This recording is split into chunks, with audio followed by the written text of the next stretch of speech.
সাথে আপোষ নাই।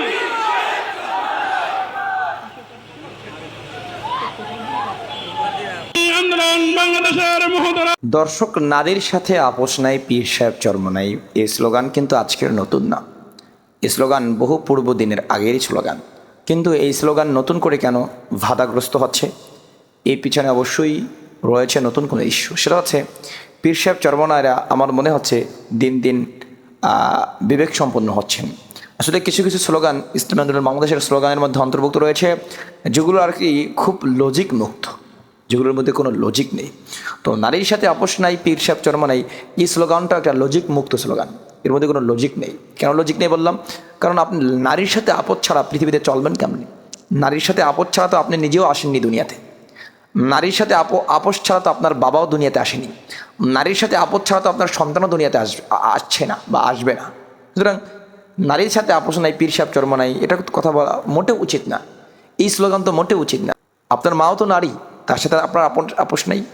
আপনার ওয়াইফ নারী, তার সাথে আপনার আপোষ নাই। আপনার কন্যা নারী, তার সাথে আপনার আপোষ নাই। আপনার বোন নারী, তার সাথেও আপনার আপোষ নাই। সুতরাং নারীর সাথে আপোষ নাই, পীর সাহেব চর্ম নাই স্লোগানটা এমন যে ইসলাম অবশ্যই কোন কোন নারীর সাথে আপোষ করা যাবে, কোন কোন নারীর সাথে আপোষ করা যাবে না, তো অবশ্যই বাতলিয়ে দিয়েছেন এবং সেটা নির্ধারণ করে দিয়েছেন।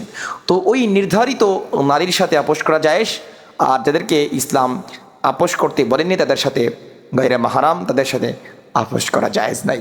সে যাই হোক না কেন, নতুন নতুন অনেকেই রাজনীতি শিখেছে দেখলাম, নারীর সাথে বসেই রাজনীতি করতেছে।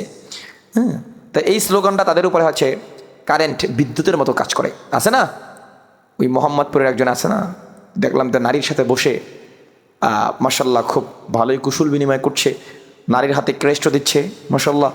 হ্যাঁ, এবং অনেকে তার ভূয়সী প্রশংসাও করছে যে উনি নতুন করে কওমি অঙ্গনের শ্রেষ্ঠ রাজনীতিবিদ হতে যাচ্ছেন। ও, নারীর সাথে লাগলেই মনে হয় শ্রেষ্ঠ রাজনীতিবিদ হওয়া যায়। পীর সাহেব চর্মনাইদের কিন্তু এই লোভ নাই। আমি এটা মাথায় আমার ধরা না। পীর সাহেব চর্মনাইরা কি মাটির মানুষ না? তাদের মধ্যে কি লোভের মোহ কুপ্রবৃত্তি কাজ করে না? তারা কি নফসের কথা শোনে না? নফস কি তাদেরকে ডাকে না?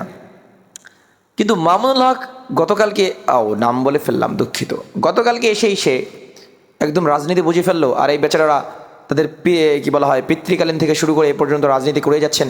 বাংলাদেশের আওয়ামী লীগ বিএনপির পরে তৃতীয়তম রাজনৈতিক শক্তি হিসেবে তারা ইতিপূর্বে বাংলাদেশের রাজনীতির মাঠে তারা তাদের ক্ষমতা দেখিয়েছেন এবং বর্তমানে তারা এককভাবে নির্বাচন করেও ভালো একটা মাঠ পর্যায়ে ফলাফল দেখিয়েছেন। এছাড়াও তাদের আলাদাই শক্তি রয়েছে। মামুনুল হক সাহেবের ওই দল আরও 100 বছর কাজ করলেও এই চরমনাইদের দলের 4 কাছে যেতে পারবে না। এটা সত্যরে সবাই স্বীকার করে, তারা নিজেরাও অকপরে স্বীকার করে। কিন্তু কথা হচ্ছে ওই বেচারা দুদিন আগে রাজনীতিতে এসেই সে রাজনীতি শিখে ফেললো, আর পীর সাহেব চরমনাইয়ের এতদিন রাজনীতি করতেছে, তারা রাজনীতি শিখেনি। ব্যাপারটা আমার মধ্যে ডাল মে কুচ কালা মনে হচ্ছে। ব্যাপারটা আমার কাছে ডাল মে কুচ কালা মনে হচ্ছে। সব কিছু মিলিয়েই নারীর সাথে আপোষ হবে, নির্দিষ্ট নারীর সাথে, ব্যাপক নারীর সাথে, অনেক নারীর সাথে আপোষ হবে না। এটা আল্লাহ বলেননি, তার রসুলও বলেননি, এবং যে করতেছে তার ইসলাম বলেননি। আসসালামু আলাইকুম।